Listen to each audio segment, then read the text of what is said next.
Even though the field of organizational psychology has only been seen as a professional study or even occupation for around 100 years, it has seen many significant changes within itself. And that's mainly because organizational psychology is the study of the workplace, and the workplace has forever been changing since the beginning of time in how we do things and how we operate. And a lot of the time, historical events play a major role in that. One big example around 80 or 90 years ago was World War II occurred. And World War II affected the way that the workplace was shaped because many men who were the driving force of the workplace at the time in the United States left to go to war. And so women were needed for factories, and even President Truman decided that it would be best to have racial integration within the military, which was a big deal back then. And really, since then, communication has been changing. I mean, World War II paved the way for communication to change through the radio. And obviously, we needed faster ways of communicating within the war. And so television came out of that. The telephone came out of that. And different ways of communicating better effectively. And so as communication has changed, obviously today we have the iPhone, and we have a computer that works extremely well and extremely fast.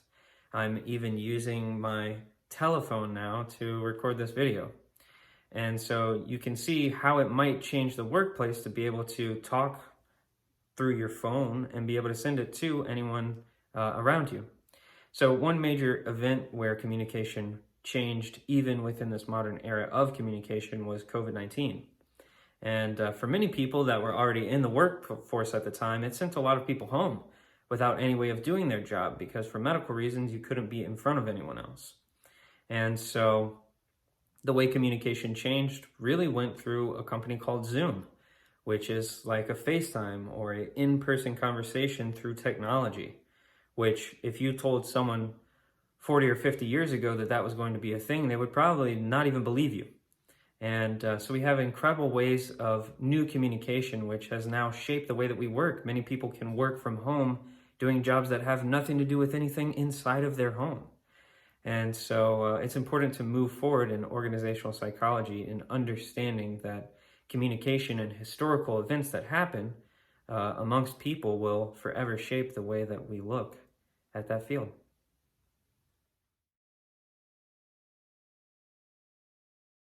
No matter what policies or changes or programs you create within your company, there will always be work-family conflict. And that's just because life happens. And there's things that employees go through that they can't predict that they're going to go through.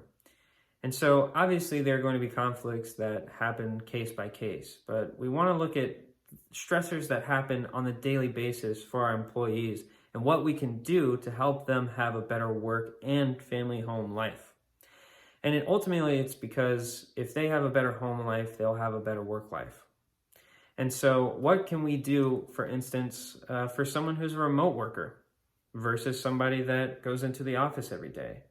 Because there's going to be differences between those two employees. Just because you see one program successfully work for one employee doesn't mean that it's going to work for another who works a totally separate job, and or if they're in a workspace or not amongst other employees.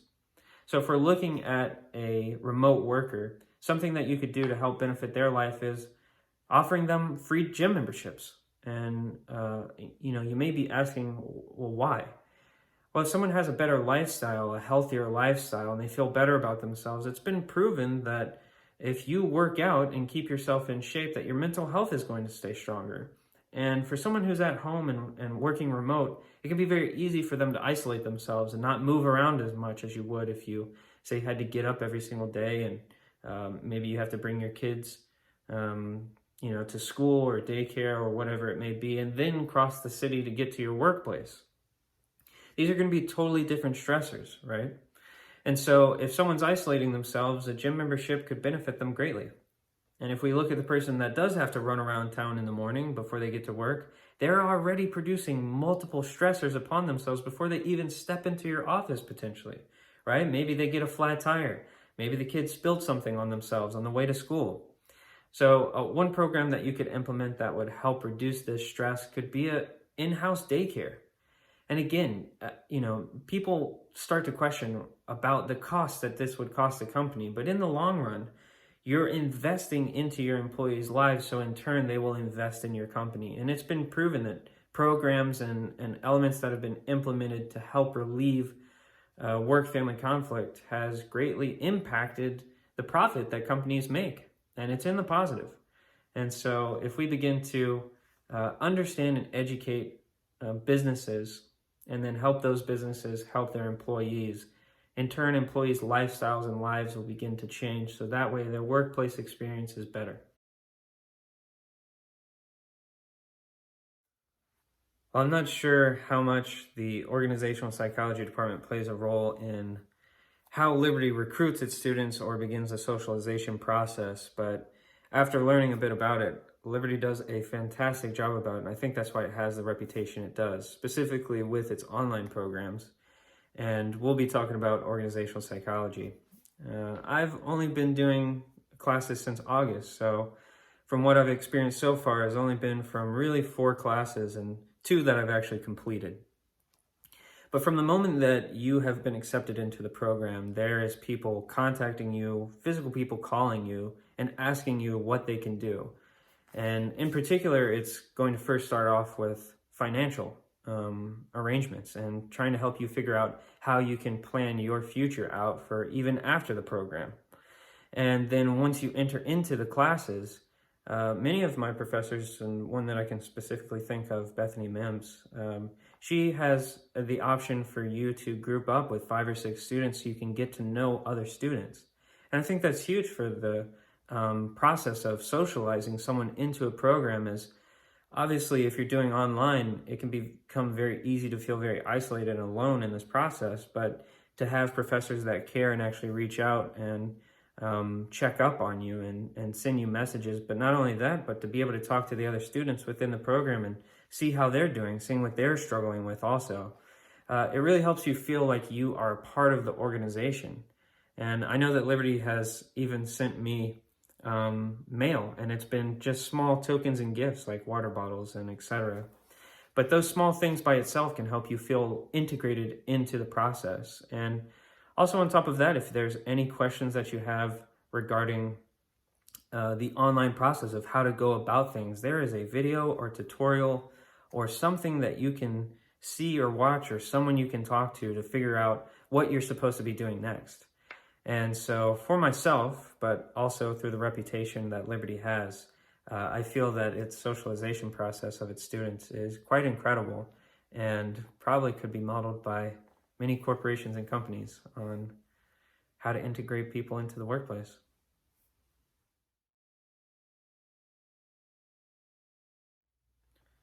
Well, the first thing I would do in a performance assessment for employee development is an understanding of what the company is and exactly what it's looking for out of their employees. And mainly because that is the purpose of the assessment, is to better understand how these employees are doing and how well we can equip them to enter into the workspace. And so one of the major things that we obviously want to focus on is how are they doing the role of their job? And are we as a company effectively creating a model for them to understand of how they can even achieve those goals?